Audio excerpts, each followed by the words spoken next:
On je, bre, bradnica, kosica, sve. Jesi ti Peđa Kovač? Doveli ste me ovde, ponašate se ko da sam ih ja ubio tamo na splavu, a dobro znate da nisam. Malo me ovde teže pravljanje nekog plana. Raspišali ste svi. A i nisu svi. Udri! Ajde, kaži mi, je li imamo neki plan koliko će ovo da potraje?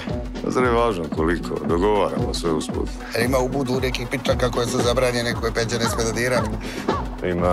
Ima, Bogu ne. Daj spisak.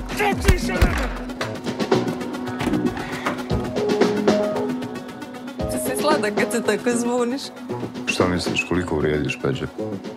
Ne, Jasno sada šta se dešava. napustite se kurca, bre, ti komandant. Peđa, postoji ta rupa o kojoj smo pričali. Ta praznina koju vi non stop pokušavate da popunite nekim spoljnim pomagalima. Ili kad živim, ili kad ne živim. A da li ona uopšte može tako da se popuni? Kako ti vidiš sebe za godinu dana, Peđa? Ili ste vi možda jedini koji možete sami sebi da pomognete? Da prihvatite sebe? Da pružite sebi ljubav za kojom toliko žudite? Šta bi ovo, Banjice? Srećan nam rođendan, brate.